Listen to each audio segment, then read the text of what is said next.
We have an article here from Deadline. Deadline. It sounds serious. Vince McMahon, oh boy, quote, is not coming back to the company. TKO and Endeavor exec Mark Shapiro affirms after former WWE boss sells another $412 million in stock.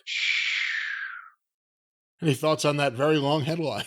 What do you think if another 400 and whatever $million, do you think he's putting together a fund for future NDA hush money payments, or is he gonna have a money bin built like he'll be Scrooge McMahon and he'll be diving around in his $1 billion in cash? Is it gonna be like Granny Clampett, go down to the fucking Commerce Bank with a wheelbarrow, say, load up my billion, I want to roll around in it? You have to think he's going to do something. You don't make yourself that liquid and do nothing. Why you make yourself? It sounds like he's been consuming the wrong kind of liquids. Piss. But let's go to this article here. For heaven's sake. I'm sorry, that's the wrong person I'm thinking of. This article by Dade Hayes. I'm sorry, what? You see, it's not even funny. You already made it.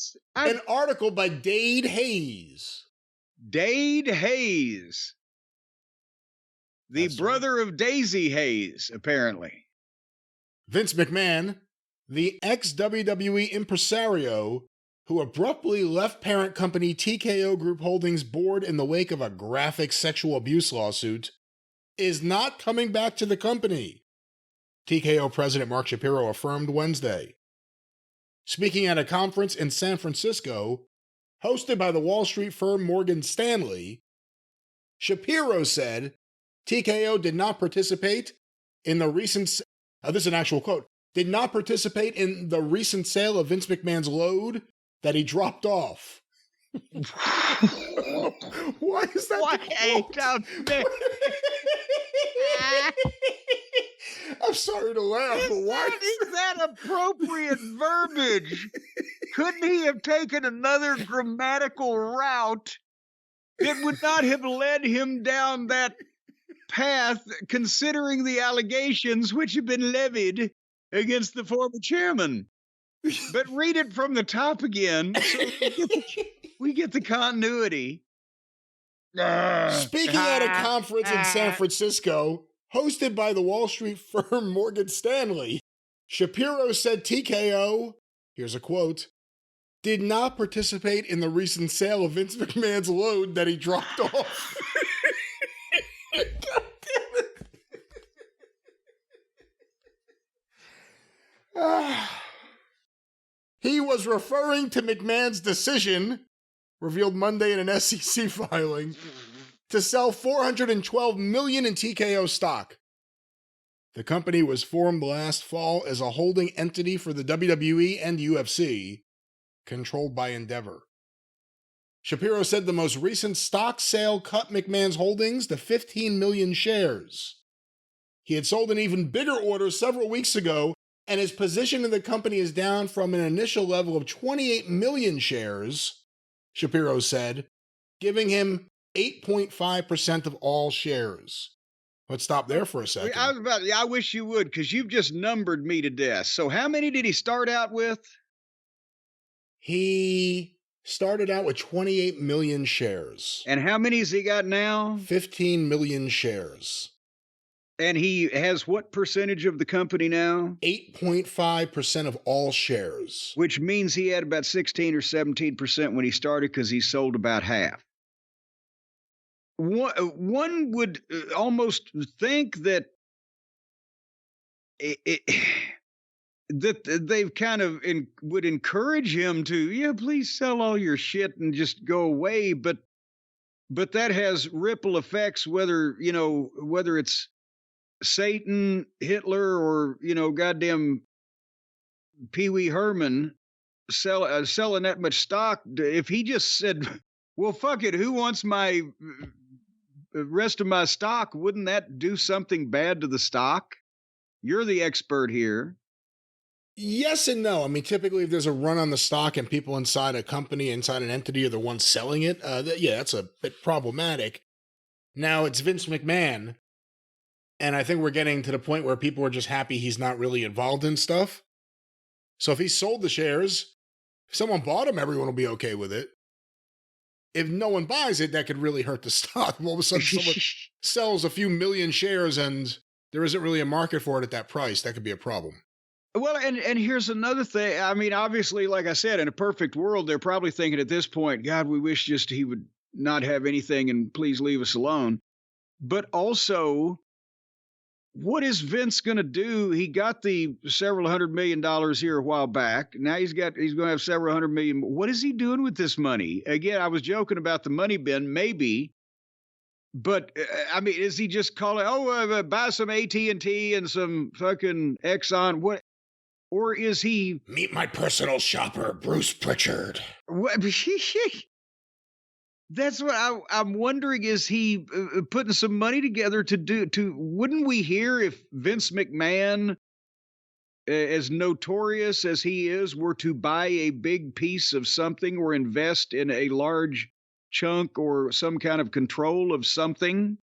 You would hear about that, wouldn't you?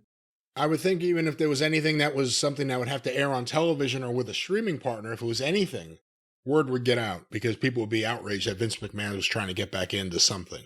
Well, I mean, even if he bought, fucking 4% of Nabisco or something, you would hear about that, right? Because I mean, anything he could get into at this point, we would have warning, right?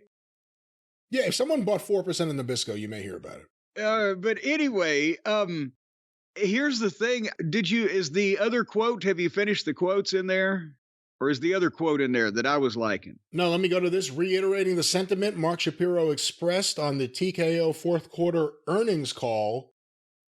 We're not in conversations with McMahon. We don't know his motives, his plans, or his timeline. He doesn't work for the company, doesn't come into the office, and he's not coming back to the company. And that's where we sit.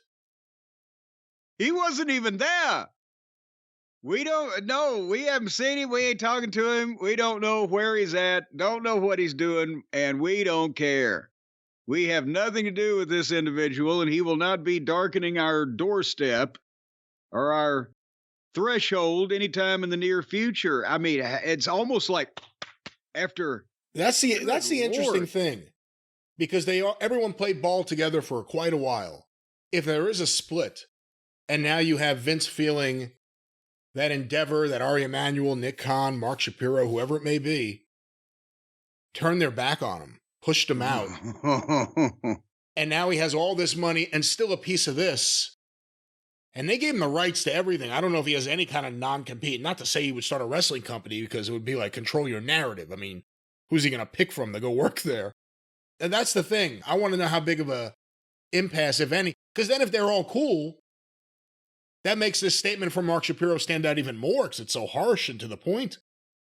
Well, they've been giving the impression, and I mean, there's ways you can talk even indirectly, but they've been, we haven't talked to him. But I wonder how amicable that the phone call went when the sponsorship got pulled over the fucking pay-per-view weekend, and they called Vince, said, well, it's starting to happen, and I'll resign. I wonder how amicably they left that, or whether he's been ignoring them or has had a snoot full of them. Because that's what Vince, if he thinks somebody's turned his back on, or they're back on him, or whatever, could be, I mean, he spent a lot of time around Barnett, and he's got plenty of time to figure out how to be vindictive. But if they got Bruce there, that tells you that maybe they're not too afraid of Vince, because that's the only reason Bruce would be there. Bruce is, Ronda Rousey said it the best anyone has. He's the avatar of Vince. Well, I wonder if they just told everybody, hey, kayfabe Bruce.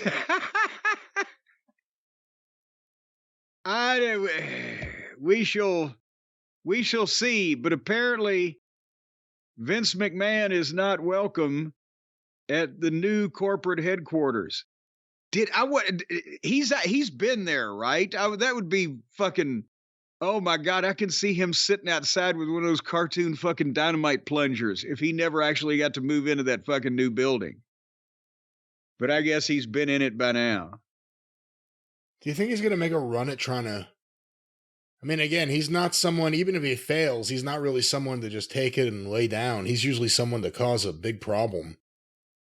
Do you think he's going to... I mean, forget about the lawsuit and whatever else comes out and whatever the government gets on him, whatever happens here, just in terms of the company dynamic, if he is completely pushed out, but he still has a percentage of the company, the ability to buy more. I mean, we talk about him selling. Technically, he could buy more, too. It's interesting. I mean, if they're really pushing him at the pasture, it doesn't seem like he wants to go there. He's a disgruntled billionaire with $700 or $800 million on hand in cash that we don't know what he's doing with. And he's going to end up like Ted Turner. He's going to end up alone in Montana. Well, but he's also got almost 10% in the biggest wrestling company in the world. And $700 or $800 million in cash that we don't know what he's doing with. And did I mention the disgruntled part? Oh my God, he could become a real life Mr. Burns.